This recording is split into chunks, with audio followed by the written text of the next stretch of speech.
Welcome to the second episode of This Woman's Work with me, China B. I hope that you guys enjoyed last week's episode. This week's episode will be titled The Art of Starting Over, Career Shifting.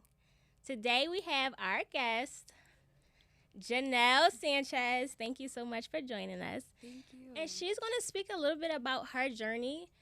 She is a past social worker, current marketer, and now going back to school to get her lawyer, her law degree. Yep. There you go. Yep. Thank you so much for coming. Thanks, China. This is exciting. This is fun. This is cute. Oh, thank you. So we're just Yeah. gonna dive right in. Yeah, let's do it.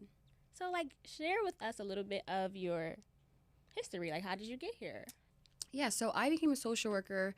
I went to school for social work. I just knew I loved people. Okay. So when I was a senior, I was really involved in my local church. I was I was a church girl. Now I'm a Beyonce church girl. You know, I'm gonna shake it like a little dottie. You know, but yeah, at that time I was super into church. I just knew I loved people, and when I went to school, I'm first gen, so it was a little rocky, but yeah, I found social work, and I took a class actually in social work, and I was like, man, I really love this. I'm a chatty Cathy, so I love to talk, and then I just dove right in, and of course, I feel like our experiences always shape our decisions. Yeah.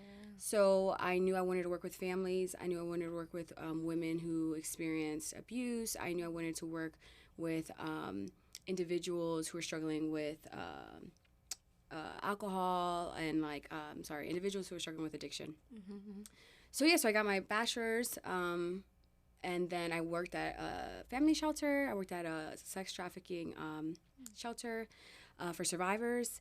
And it was great, but I knew I wanted to do more. So then I was like, I'm going to get my master's, got my license, and then I did some more of that, shifted into school social work, and that was great.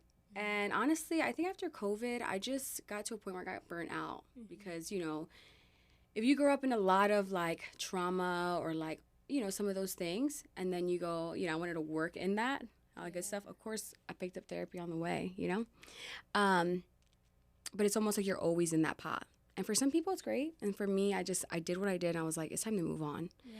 And so the way I got into marketing is I used to help small businesses, and I would just give them like social media 101, help them just set up their socials and their social calendars. And I just had fun. It was just so fun. I was like, this is great. It gave me good energy. And I'm big on leaning into anything that gives you good energy. Yeah.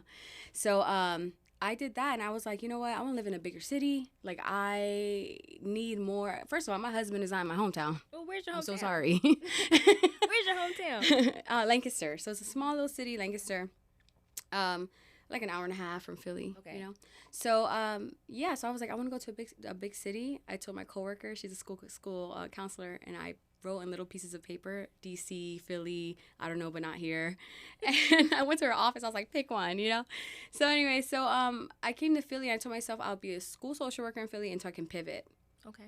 And then I decided, let's do marketing. It gives me energy. It makes me feel good. I love being able to express someone's story through socials. It's just so fun, And I feel like small businesses are so poppin'. That's a big risk you're taking, So I've been doing that. Met you, and I kind of sat back and I thought to myself all right, Janelle, what's really gonna fulfill you, And it's not that marketing doesn't, but I just felt, and maybe it's because I'm a social worker. I feel like once a social worker, always a social worker. Mm-hmm. But yeah, I kind of felt what's the next step, and again, like I said before, I think our experiences shape us. And so I experienced some things with family, some really hard things that, we experienced. We had to go to court, different things that people experience, but it was pretty intense. I shouldn't say different people because I don't think anyone really experiences all that. But, yeah, it kind of made things come full circle to me, and it made me think about why I went into social work. I loved advocating for families, for women, for individuals struggling. I loved being an advocate.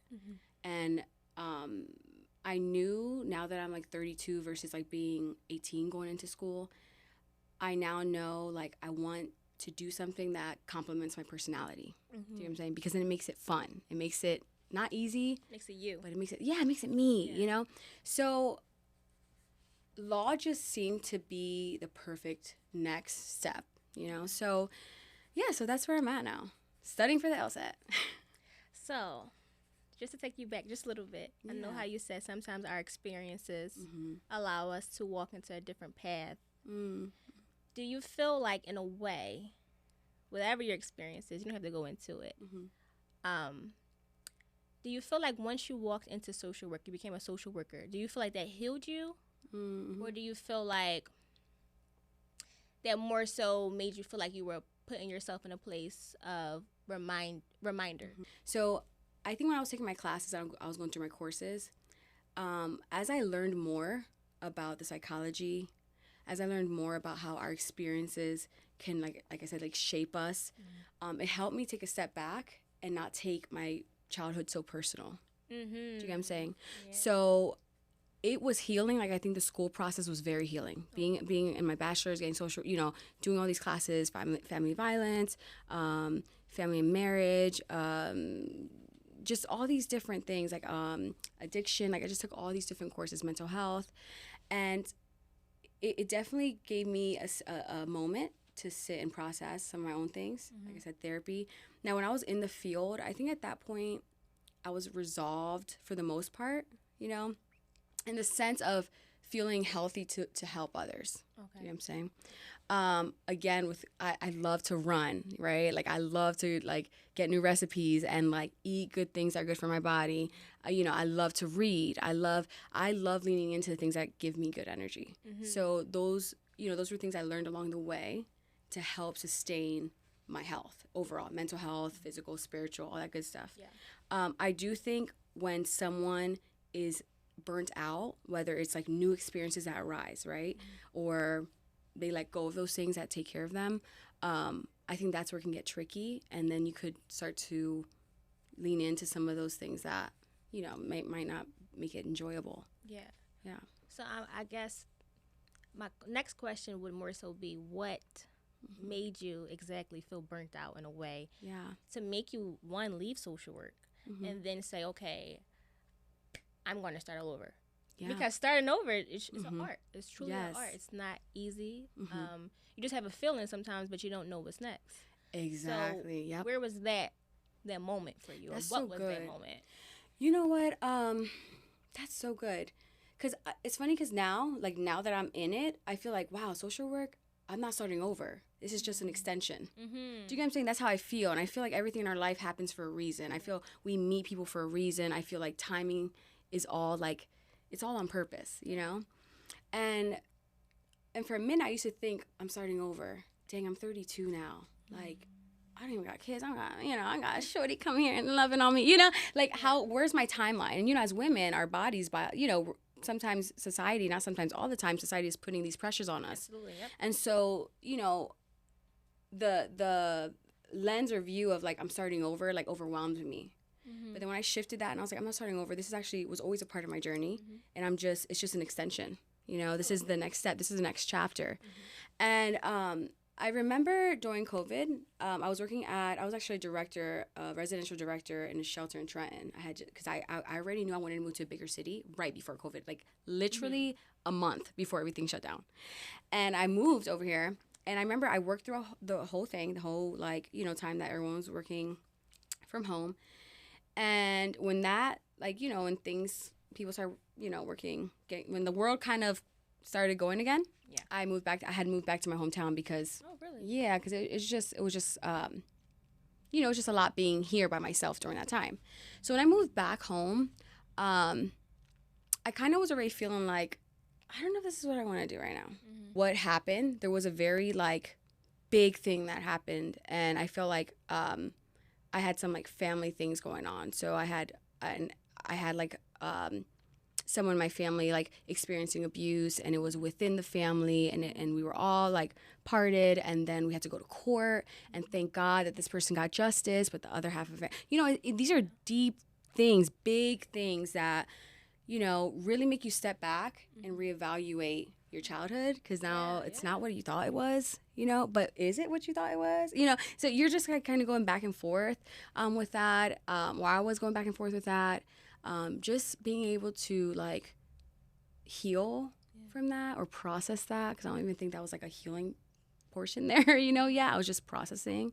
And then again, like just reevaluating who am I, because it changed me. And I think that's what it was about that time. And I think that's when I decided I'm moving forward, because I felt like this was a milestone or a pivotal moment in my life that literally changed me. So it made me like more like, I've always been somebody who, like I said, I'm a chatty Cathy, but I've always been someone who I'll stick up for myself. Yeah. And I'll stick up for other people around me. But I also was somebody who was very, like, I wouldn't say I was a people pleaser, but I was someone who, like, I just wanted to be kind to people, but I just wanted, I guess I would say I wanted people to view me as a nice person.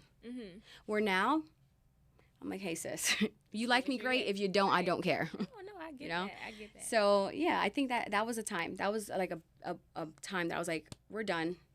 Let's move forward. So is that the moment that gave you, like, the courage to be like, it's about me? Like, I'm healing, I'm processing. I had to figure out what's best for me. That's what it sounds like. Yeah, it was courage. I think it gave me the courage, but it also gave me the, like, understanding that what I think is really important or what I think is going to make me or break me is not really that thing, right? So I thought to myself, like, I can't move to a bigger city. How am I going to do this by myself? How am I going to move? Like, how am I going to, like, pay for my apartment in Philly? Like, how am I going to do that? But that really was not going to make me or break me, Like, I have a career. I get a check. Like, do you know what I'm saying? But these are, like, the small things that I feel like hold us back. Yeah. I can't move into a new direction. I'm making a certain amount of money right now. I have a master's. I'm a licensed social worker. I'm going to go backwards. I have to lose $5,000. I don't want to do that. Yeah. But the truth was, like, I think when you're at a place where you're like, I know that I'm, you let go of your, like, your self-doubt, and you start trusting yourself because of, you can look backwards and say, yeah, all my siblings dropped out of high school. I was the first one to go to high school. I was the first one to graduate. None of my parents went to school or even graduated high school. I went to college. I did that. You know what I mean? Oh my God, I got my, you start building rapport you start building trust with yourself. Yeah, for sure. And I think when you do that, and I had to do that over and over again, where I was like, Janelle, you did this and you thought you couldn't. So girl, you can move to Philly. That ain't a big deal. You did this, right? It's Philly. Like, you did all these other things, and not just that, but I think the hardest part of my life was that whole experience with my family. And I said, you did that. Why can't you move forward and pursue law? Why not? I really do receive that simply because it's so funny. As I come up with these topics, it's like God is just throwing me in it. Yes. So, like, when I came up with the topic, okay, the art of starting over, what are some things that requires the art of starting over? Yeah. Career shifting, right? And I'm actually going through it right now at this moment. Yes, girl. Trying to figure it out. And I'm currently in sales.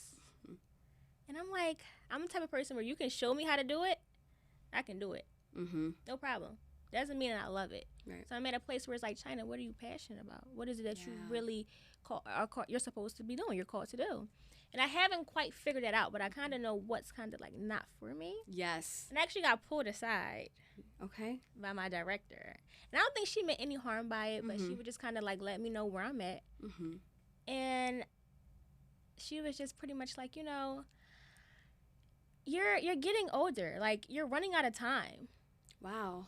I'm running out of time. Like, you're running out of time, and like, you'll be 30 before you know it. I'm like, I'm not even. Yeah, and guess what? When I'm 30, I'm gonna be killing it too. Yeah, so it's right. good. But it's just like, hold on, like, what do you mean you run out of time? And mind you, like a year ago, before I got into the corporate industry, I was a little bit insecure because I didn't know how to navigate it. Right. Now I'm at a place where I still don't know exactly what I want to do, but I have also been in a place, because I'm really spiritual as well. Yeah. I've really been in a place with God where it's like, I've asked him, like, show me what you see in me. Yeah. Because you call me to do a lot of things I don't think I'm qualified for. So show me exactly what do you see in me.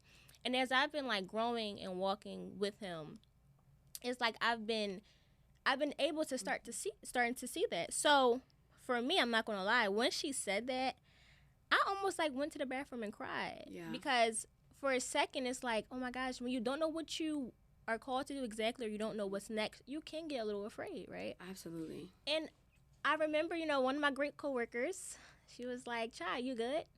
I'm literally on my way about to go to the bathroom and cry, like, Yeah. and I just stopped. But when I stopped, right, it felt like God was coming at me in a way where it was like, what are you about to cry for? Mm. And like, I really just paused for a moment, like, yo, what am I Yeah. about to cry for, right? Because it's just like, it's no way. And mind you, I had to start over. I had to leave my apartment, everything, new job, everything. And it ended up being okay. So it's like, why do you think, Mm-hmm. if you believe me to be all these great things, Yep. why do you think I'm going to disrupt your whole flow Right. just for you to not have nothing? Like, nobody goes after people that don't have a bigger purpose. If you was not supposed to be nothing, I would have left you where you was at. Mm-hmm. Say that. I disrupted your whole flow. Oh, that's right, of Shana. You life. better preach, But girl. for real though, like, it's no Uh-huh. way. It just doesn't make any sense. And right now I'm reading my Bible, so I'm reading Deuteronomy. And Deuteronomy is all about how God won't forsake you. Mm-hmm. So it's like, yo, how are you really literally walking with me? You're saying that you believe all this about me, but then when somebody come up and say to you, you run out of time and you forget that I'm God, I'm on my own time. Mm-hmm. You gonna sit there and go cry? Say that. It convicted me in that moment, and like in the instant, my mindset changed. Yeah. It shifted because perhaps I'm not running out of time. Perhaps I'm just wasting my time here. Say that. Can you say that again? But again, if you don't know who you are, mm-hmm. you'll allow anything, anybody, society to tell you who you are. Right. Or where you're supposed to be. Right. So I received that moment, and mm-hmm. again, like, I still don't know, Mm-hmm. but I've always walked into whatever was for me, so I know that I'll be okay. Same thing for you. Okay, I just want to go back to what you were saying. I'm sorry, girl, because you was preaching. Listen. And let me tell you, I grew up in church. I was a little worship leader for a little bit, and I stopped. I was like, okay, let's shift, which is all great, right? Yeah. But I still hold on to some of the principles, that I learned. And what you said was so good. Like, if you believe all these things, why are your behaviors just doing something else, right? Mm-hmm. But something that I recently visited, right? And I'm not a big, I don't really, people know. I'm just like, nah, I don't do the church thing anymore, right? That's just me, right? But I do, like I said, I hold the principles. But there was something I read this week. I don't know if my mom sent it to me. I don't know. But do you know Joseph? You remember Joseph in the Bible? Yes. I'm about to say this like Medea, okay? look, we know in the Joseph, room. We might not be in his the right brother, seat. you know? We're in the room. Okay. But when you think about his story, his brothers literally betrayed him and told his dad that I think that someone what was it He was like murdered or something. I forget. Listen, Lord, we trying. But you're right, we trying. God help me. But at the end of the story, that was so sad, right? It was so sad. I mean, whatever. And then Joseph has to help his brothers because there's a whole famine in the land, right? Mm-hmm. Famine in the land. But he said to his brothers, he said, what you meant for evil, God made it for good. Absolutely. And I had to hold down. I'm holding on to that because something like that, we can take things personal, right? Mm-hmm. Someone would tell us something, and I experienced a lot of that on my way because my family looked at me like, are you crazy? You worked so hard. Now they're like, oh, Lord, yes, you know what I mean? But even then, it's not like, what you see on TikTok or anything like that where people are excited. But yeah, I just felt like that helped me not take things personal. Mm-hmm. So, but yeah, as far as, I just had to say that because when you said that, I was like, I know that's so good. But it's facts though, because it's like, it's so good. Especially with your family. Mm-hmm. Because I'm a first gen too. Mm-hmm. So I'm at a point where my family are supportive, but anything after that, it's like, China, we can encourage you, but you got to spread your wings. And exactly. I'm like, but wait, nobody's going to tell me what to do yet? You've told me what to do all my life. Now you can't tell me what to do now? So it's just when you have that moment, you are kind of sometimes all you got is God in that moment. Yeah. I don't know, God. Just tell me what to do. But one thing about it is if you have something for you, you're not an ordinary person. Yeah. So the way that he is going to allow your life to come together, it won't be ordinary. Right. But you have to know that because people around you are going to look at you like you're crazy. Mm-hmm. I even look at God like he's crazy. You wanted me to do a podcast? You know I be cursing sometimes. You want me? Oh, yeah. You know, but it's just yeah. Yeah. Yeah, you. Mm-hmm. It's for you. And if not you, then who? You know? Yeah. That's so good. That's so good. I think once we are able to like move forward from our self-doubt, Yeah. we're able to really embrace what's really for us. And it's really just it's us and our mind. Yeah. You know, and it's sad because it's like, man, like why? You know, why do we have all these thoughts? And there's all these reasons. But I think if we can reprogram our minds and we can start telling ourselves, you know, the truth, then we can move forward. Yeah. One thing I do love about you is you have a great ability to serve. And I feel like you'll always find your purpose if you serve, because your life is really not about you. Yeah. And it seems like in your life you've always served. What be some advice that you would give to others that are trying to pivot Yeah. from either something that's just an extension or a completely different path? 'Cause that's me, completely different path. For me, definitely. What's the advice? But Right. what advice would you give to us I and would others? say start. I would honestly say, I know this is a little woo woo, but I'm a little woo woo, right? I would say make sure you journal, because when you journal, that's a place where you could put your own thoughts and feelings somewhere without it being influenced with what other people think of you. And only you know what is really for you and what's good for you. Believe your intuition, right? I think also don't minimize your experiences. So it would have been silly for me to be like, I hate social work. I don't want to do it. I'm not going to do nothing with social work. You know, no, it's an extension. Right. So everything I have, that's good stuff. That's in my toolbox. It's my, you know, I'm going to take it with me. I would also say explore. Get on LinkedIn. Read about different careers. You know, what do I want? What is your goal? And I said this to my younger cousin the other day. I said, because she's like choosing her major and all that good stuff. I said, what kind of life do you want to live? What kind of life do you want to live? What does that look like? What car are you driving? What clothes are you wearing? What is your schedule every day? What are you eating? And then does what you want to do, can you pay for that? Can you pay for that? You know? And then in that range, what job is that? Do you know what I'm saying? Yeah. But not just what job is that. Another big thing I did is I leaned into what gave me energy. What gives you energy? Yes. And can that translate into a career? You know? And make sure that you like are surrounding yourself with people who are moving forward. Surround yourself with people who are always progressing. Yeah. I'm sorry, but let go of those friends who ain't doing shit. Oh, I'm sorry. No, you're fine. You know what I'm saying? Let go of those friends who don't do much, you know, and move forward. Like surround yourself with people who are growing, read books. Yeah. So how do you more so balance your passions with like what's practical? Ooh, that's so good. That's so good. This is a good question. I love it. So this is another thing. I know, like, for example, marketing, right? I love that. I loved it so much. And I was like, ooh, I'm kind of good at it, you know? And I had passion projects in between, right? But like, I just was like, this is not going to make money for me, you know? And you said, well, how do you balance passion and practical, like and practical? Yeah, I think it's just, again, going back to what is my life? Like what is it that I do every day and how much does it cost? You mean like just little everyday things that is like, this is what I need to survive. Yeah. And then you think about quality of life. What's your quality of life? What makes you get up in the morning, but what makes that easier? Do you get what I'm saying? Yeah. So I think just taking all those things in consideration and understanding that, yes, be present, but also know there is time, you know, there is a next year, you know, like there is 2 years from now, there's 3 years from now, you know? And so I think that's so important. And I think life is short, but it's also very long. It is. You know? And I'm glad you said that because for the longest, I think I was more so going for like the money. I know for some people, money is like everything. Money is quality of life. Yeah. Money is for me. It's like, I like to be secure, but it doesn't.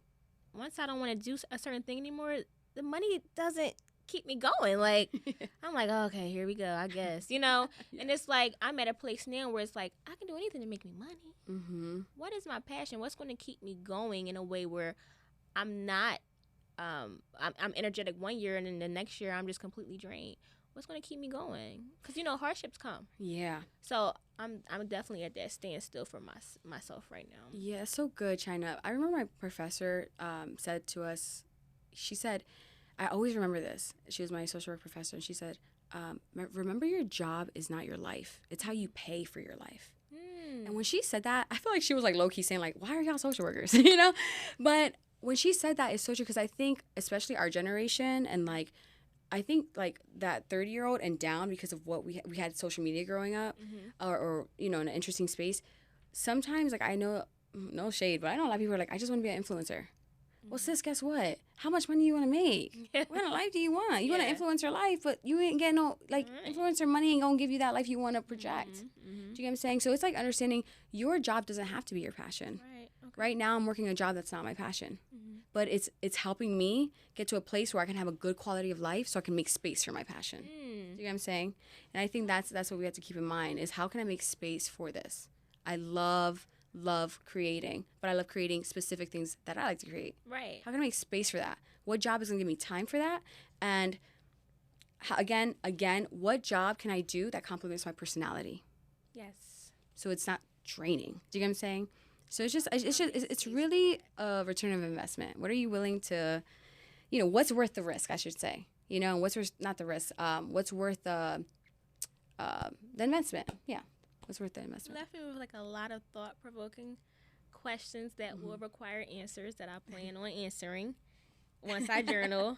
Yeah. But I don't really have anything to say because it's really that simple. Yeah. Like, wow, maybe I don't have a dream job. Maybe I have a dream life. So but good. Yeah. Again, society tells us that. yeah. Social media tells us that. You know, people just, we grow up hearing the house with a picket fence and a husband and kids. I'm sorry, Like, who said I wanted? but that? I want to go hang out at a job and with a pretty desk. I want to get dressed. I want to. I want to. You know, I don't know. Like, I just think there's so many things, and it's hard for women because I feel like, again, we're always put in a position that we have to choose. So it's like this or that. But then it's like, and I feel like this is where I'm stepping into in my womanhood. You know, it's not about this or that. It's, can it be this and that? You know. And so, yeah, and that's why, like, again, like, I was nervous to go to law school, and I was like, I'm 32, I'm going to be 33 by the time I start, I'm going to be 34, and I'm going to be almost 40. When am I going to have time to have a baby? When am I going to have time to, you know, meet someone? Like, when am I, and it's like, life doesn't stop. Life keeps going. So it's like, you're never too late, you're just on time. Especially with school. I know. I think about it all the time. People think, like, it's too late. Well, the year is still going to come. Right. It'll be the year without the degree, right, or without whatever you wanted to go to school for or work wherever. And it's like, again, this notion of running out of time. We're rushing to where? Death. Exactly. And again, what is your goal? Like, what's the goal? You know, and I think that's the biggest thing is like, when I wanted to pivot, I was like, what is my goal? I want to live this kind of life. What can I do to match this life? What can I do so I can get Starbucks every freaking morning and I want egg bites? Do you get what I'm saying? That's a little pricey. Do you get what I'm saying? It's like $10 easy. And it is what, you know, it is what it is. But then it's like you take that goal and you break it down to what that looks like every day. And I think I was talking to a friend and he's like, Janelle, I'm tired of my job. I don't know what to do, but I don't know where I'm going. I don't know where even to start, you know? And I said, you have to break it down day by day. Yeah. You know, we look at, again, comparison is a thief of joy. I feel like in that time of transitioning, it was so hard for me to see my friends I went to school with love their jobs. I'm like, what's going on with me? I'm just getting started here. Yeah. And I just think like I told him, like, stop comparing yourself to people on social media or, you know, and sit down, write it out, make it clear, and break that thing down. Break it down to simple little bites. And before you know it, next year's gonna come and you're gonna see so much progression. Yep. And you just walk into it. I think that's the beauty of life. If you allow yourself, you'll just walk into it. Exactly. Everything that's for me, I genuinely walk into it. Yep. And it's crazy how it's all playing out. It is. It's always right in front of your face. Everything that you need in life, you have it already in you. You have it. Yeah. It's just when you get to a place where you're like, okay, self, like, what's up with you? Like, what's going on with us? You know, what is it I love to do? What am I capable of doing? You know, what can I sacrifice? And once you sit down, and you know you at the last moment, you know, should be the first, but sometimes the last moment, you get in the room with God, and you're like, all right, this is the plan. Tell me what I need to work on. Cosign, baby. Cosign. So, yeah. I love that, though. So good. So good. So real quick, we have like a really quick segment called Girl Check That. Ooh.